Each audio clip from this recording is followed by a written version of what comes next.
Welcome to another edition of Lakeville City Council Wrap-Up. During this program, we will highlight the agenda items presented to the Lakeville City Council at their May 15th, 2017 meeting. First highlighted item on the agenda is item number 7, continued public hearing to consider a business subsidy to Launch Properties LLC. And to provide the background information on this agenda item is Community and Economic Development Director Dave Olson.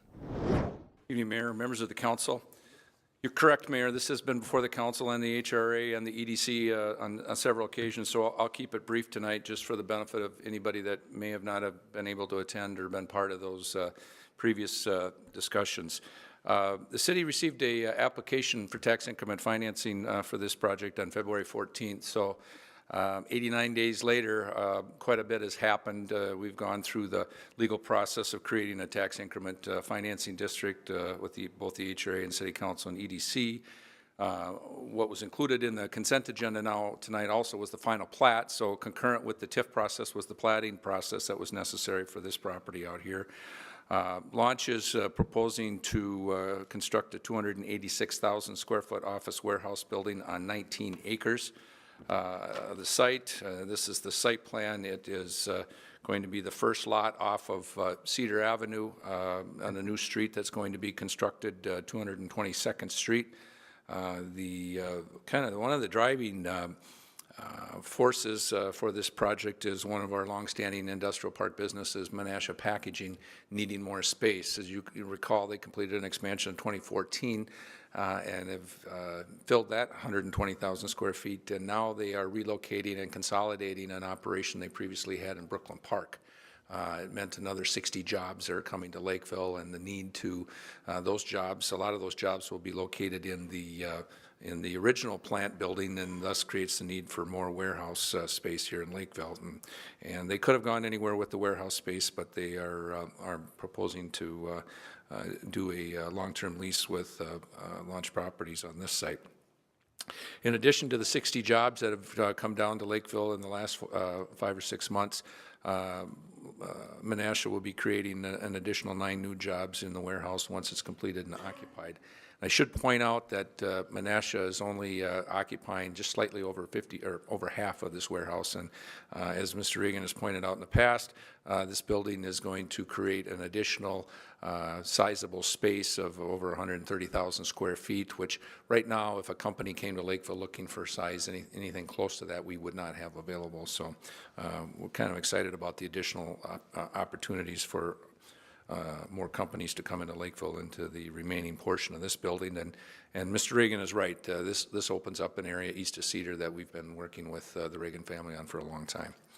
I also noted in the memo that as a result of this project and the project that was done in 2014, Menasha will have over 320 employees in Lakeville. Average wages are in excess of $20 an hour plus benefits equal to about 46% of that. So quality jobs with benefits, and the type of jobs we're hoping to create and foster expansion of here in Lakeville. The agreement's quite simple. The city under this agreement pledges 80% of the captured increment. I should point out that the developer doesn't receive any upfront financing from the city. This is all in terms of what was referred to as a pay-as-you-go or pay-go TIF project. That means that once the project's completed and the taxes are being generated and collected and captured in tax increment, that they will be forwarded to the developer for a period not to exceed 9 years or $1 million, whichever comes first. The assessor's office has estimated the market value of this building at $11,700,000. Typically when the building is completed, and the plans that they were able to review are fairly detailed plans, so I'm fairly confident that'll be pretty close to the number that the assessor will come in at. Finally, the EDC recommended approval of this proposed agreement in terms of this agreement at the April 25th meeting, and with that, staff will stand for any questions.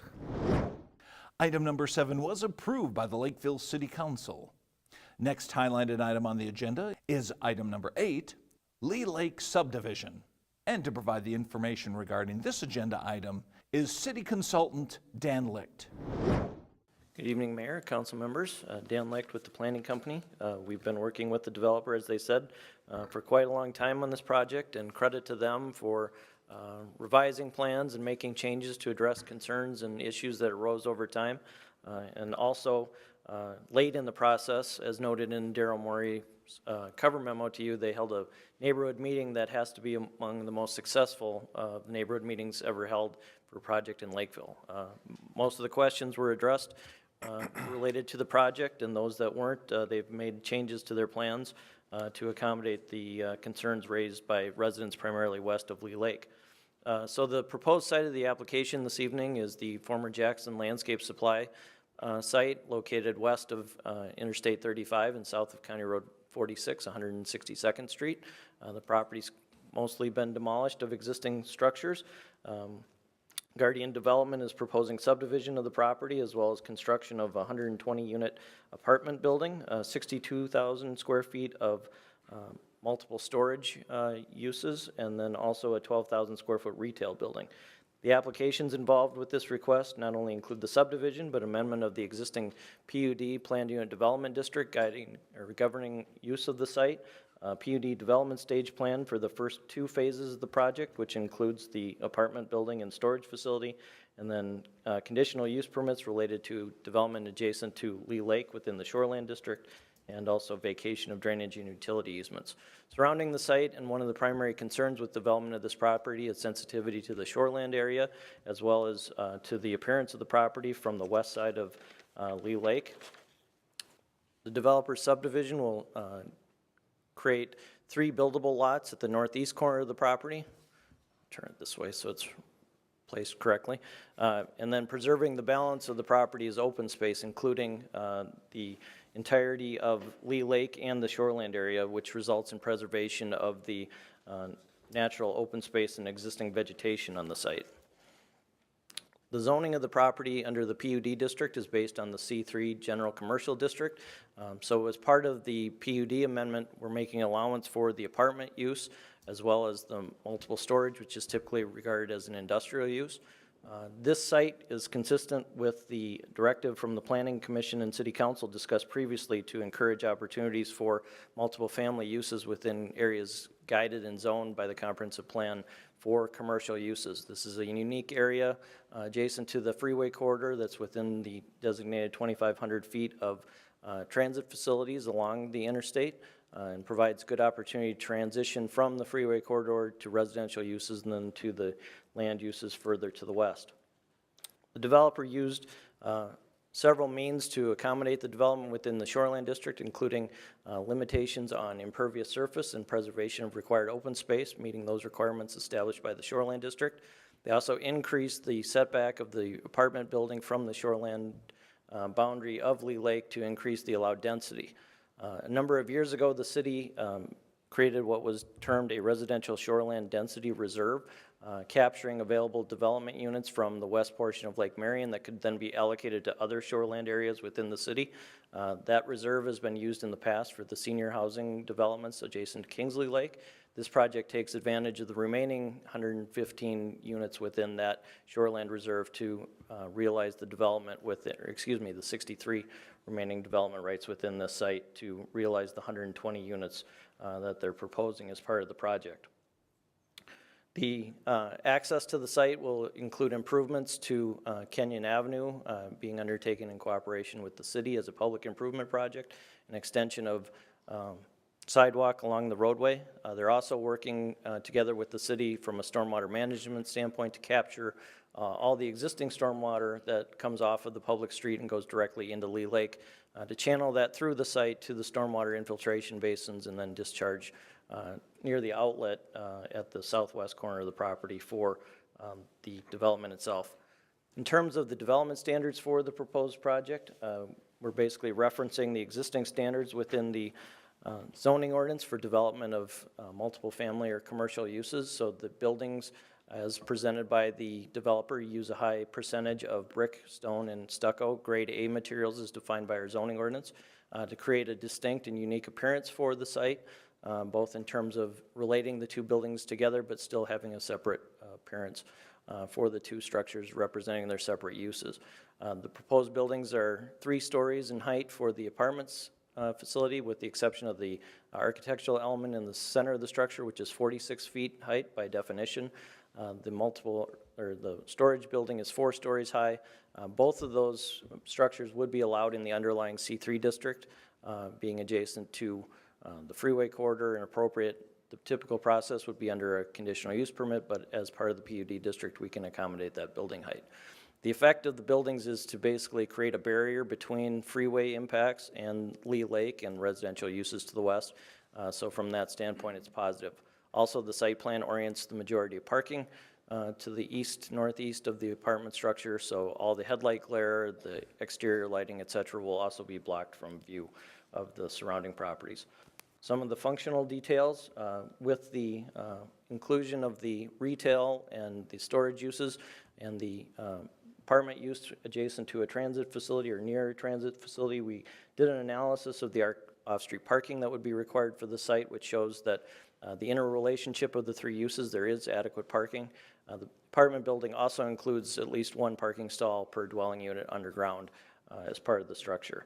One of the comments raised at the neighborhood meeting was concern from property owners west of Leigh Lake that traffic circulating into the apartment building or exiting the storage building would create headlight glare in this area that would be cast towards the lake.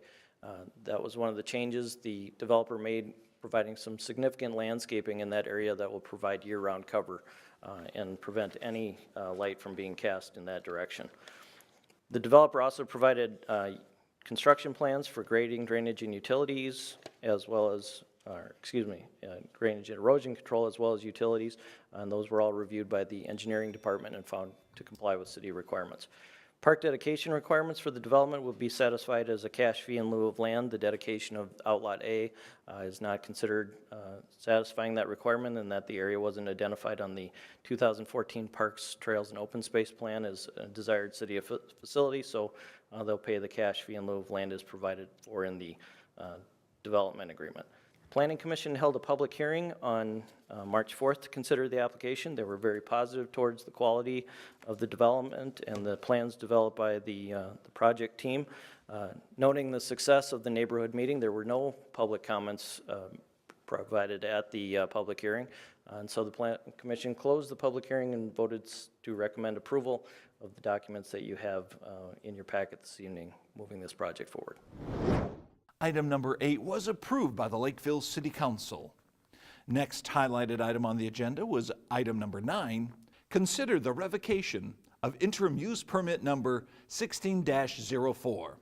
And to provide the background information regarding this agenda item is Planning Director Darryl Morey. Thank you. Good evening, Mayor and Council. Given Ms. Rain's presentation, I'm going to adjust my presentation to you and make it much shorter. I am encouraged by the fact that she is currently in compliance. Again, I'll take her word for that. We haven't staff verified that to my knowledge. And I'm also encouraged by the fact that she intends to remain in compliance, because this issue that's before us this evening is not about Michaela Rains and her kind-heartedness or a caring person. It's not about a social media debate in terms of whether what she's doing is right or wrong. It is in terms of compliance, pure and simple. And we have verified on more than one occasion since the interim use permit was approved in April of 2016 that there have been more than 3 fox kept on the property. As you've heard, Ms. Rains has admitted to that. She's apologetic about it, so that's, again, that's encouraging. So I won't go into any more detail about that issue. Again, this is related to compliance with the interim use permit and the terms thereof, which did, again, limit it to 3 fox. And just to be clear, 3 fox of any age, irregardless of age. That was what she applied for in 2016 and said that she could live with. You've heard her again say this evening that she could live with that, with 3 fox. Staff, the Planning Commission, and City Council were comfortable with the 3 fox when this was approved in 2016. So if that's the case, then it would be a non-issue.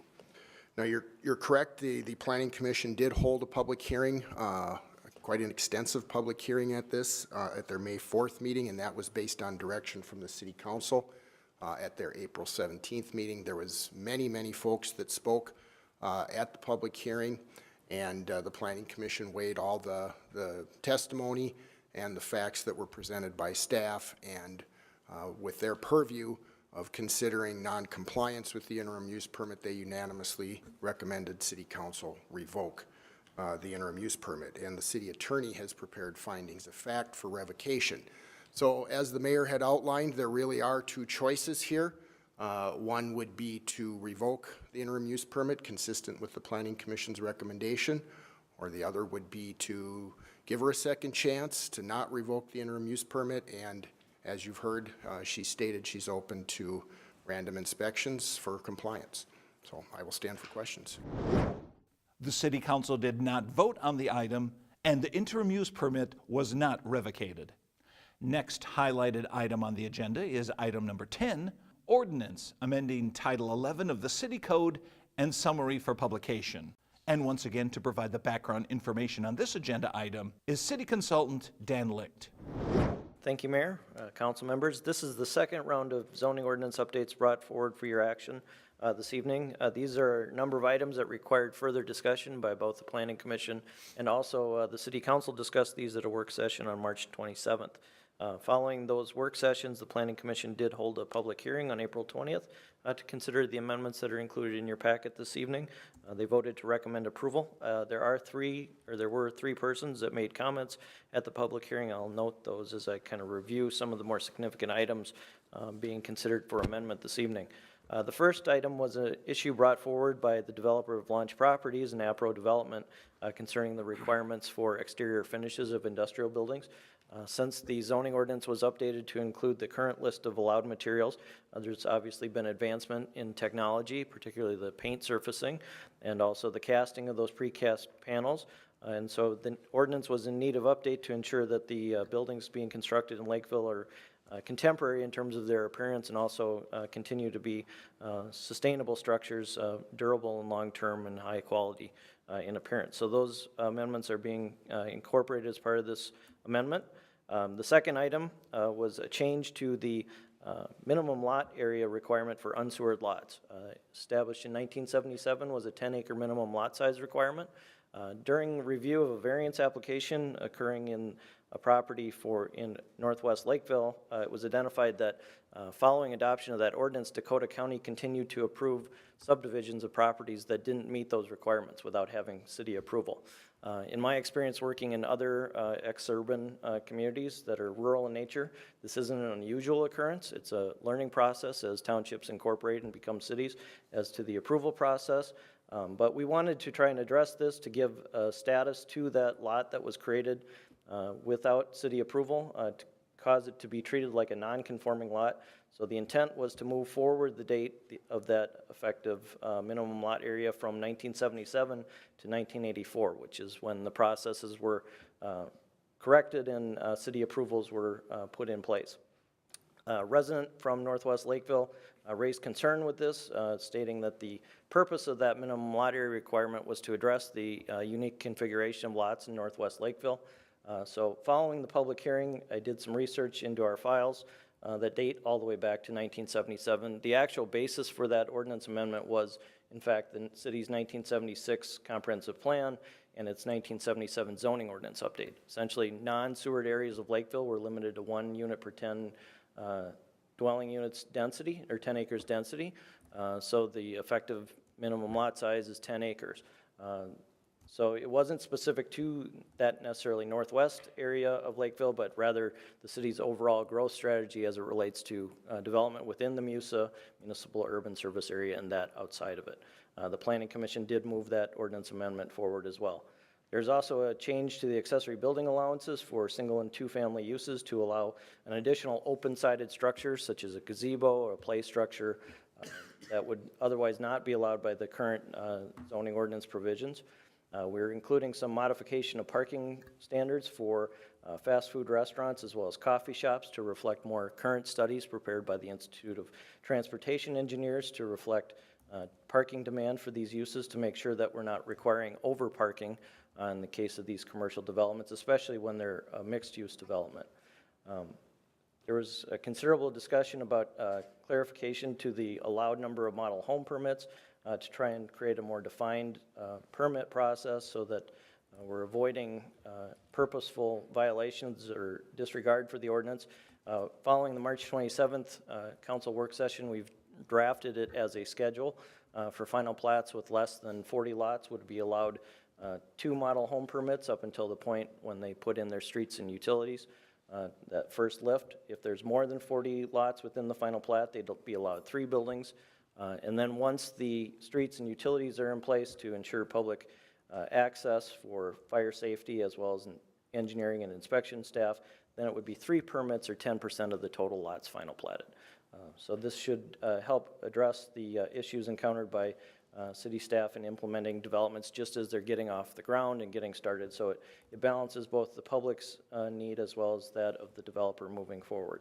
And then the final section dealt with amendments to the keeping of animals. And just as a side note, in looking back at that 1977 file, not only were they discussing minimum lot size, but the second significant issue as part of that zoning ordinance update was what animals should be allowed to be kept in Lakeville. So what's old is new again. 40 years, how about that? So, so what we have is there's been a group of interested citizens participating as part of the planning process in several work sessions with the Planning Commission as well as the City Council to provide education on the keeping of bees. Following those discussions, the Planning Commission directed staff to research ordinances and prepare regulations to allow the keeping of bees within the city, which was done as part of that.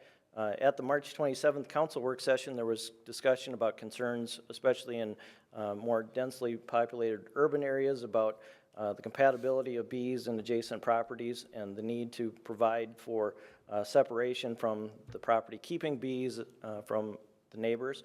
One of the educational pieces that was brought forward as part of the citizens' comments and participation was that a physical barrier, if it's placed around the hives, can direct the flight of the bees up and over adjacent properties. So that minimizes the opportunity for interaction between people and the bees. Based on that comment and then further testimony at the public hearing from a person that is experienced in keeping bees, city staff had initially drafted language included in the ordinance amendment that would have required a perimeter boundary line fence to fence the yard where the hives were being kept. Following the Planning Commission meeting, we revised that language to reduce the fenced area or enclosed area to be a basic 10-foot perimeter around the hives, which was indicated to be the needed space for workable area surrounding the hives, to be a minimum 4-foot barrier to prevent any encroachment into that space, up to 1 foot above the hive, so that again you're directing the bees up and over not only the barrier itself but adjacent properties as well. The Planning Commission, in discussing that specific element, they were very supportive of the keeping of bees as part of the ordinance amendments, but did not feel that the fencing requirement was necessary, so their recommendation was to remove that section from the draft provision. Staff kept it in the proposed amendment that's before you tonight, in that the comments were raised at the City Council's work session March 27th, and it's your purview to remove that provision or modify it as you would see fit. Also, in relation to the item just discussed regarding the keeping of foxes, there were provisions that were to be included as part of the zoning ordinance amendment that would list certain animals that would be prohibited to be kept from within the boundaries of the city of Lakeville. The cover memorandum discusses removal of that provision. However, between the Planning Commission meeting and tonight, when we identified this conflict between that interim use permit and also the ordinance amendment, we inserted a clause at the beginning that said effective date, which would be this ordinance amendment, these animals are prohibited. So if the council moves forward and approves this ordinance amendment, those animals would be prohibited from this date forward.